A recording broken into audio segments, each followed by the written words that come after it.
Well, The Function of Apartheid, The Tale of the Equation, is a thought-provoking novel written by Durban-born first-time author Keshav Sukhu, inspired by real-life events and experiences. This fictitious read takes the reader on a journey that exposes them to the day-to-day realities of being a black South African during apartheid through the perspective of a young black boy who loses his parents and is taken in by a rich white family and brought up as their own. Well, Keshav is joining us now from our Durban studios to help us discuss this book further. Very good morning to you, Keshav. Thank you so much for joining us. Welcome to Morning Live.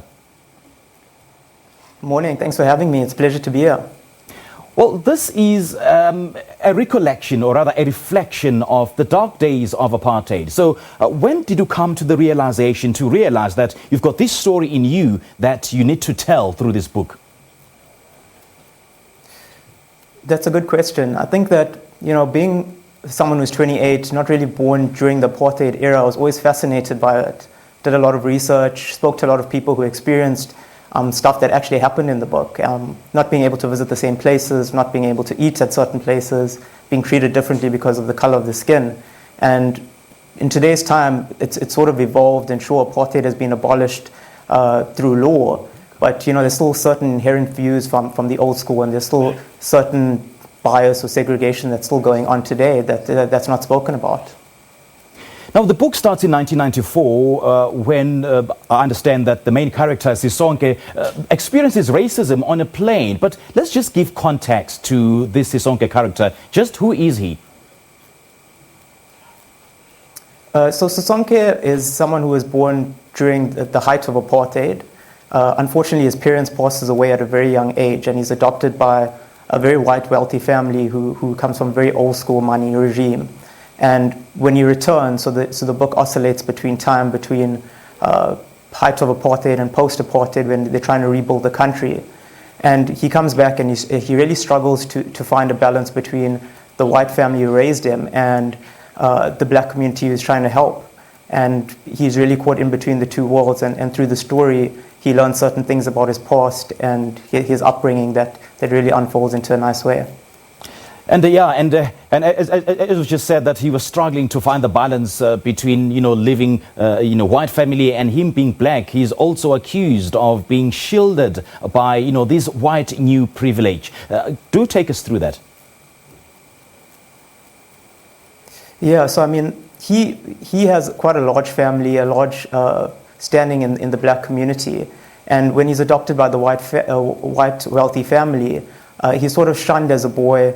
And because they can't really relate back to him, because they only really grew up in poverty, and he's exposed to all this luxury, riding in great cars, living in a mansion, going to the best schools.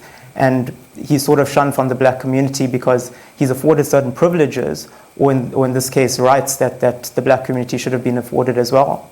Okay, and there's also a couple of other characters like Carrie Ann, Lisa, and Uncle Zondi who help gel this book together. How do they feature in Sisonke's journey?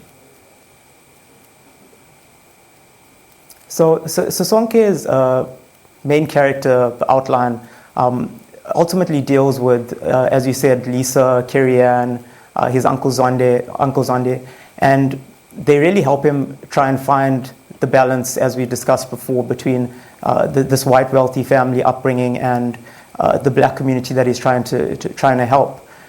They're very pivotal in the storyline, and they're excellent vehicles for his emotions and his goals and his ambitions. And they actually help him realize who he is and what he needs to do to set things right and play his small part in helping the black community progress post-apartheid. Well, I know that racism, the education system feature quite prominently in this book. So how are these themes tackled, and how do they find expression in this book?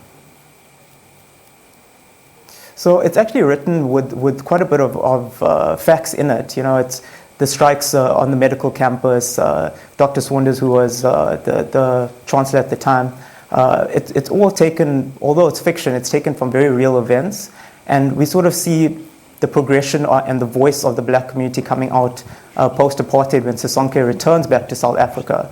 And we see that they've gotten their voice, that they realize that education is a right and not a privilege afforded to a certain group of people. And we see the people really progress, and we see them evolve into a group of people who really want the same things that everyone else has. And I think that's quite relevant today. I think that we've made great strides with regards to that. And this book really shows the starting point or the foundation of where it started.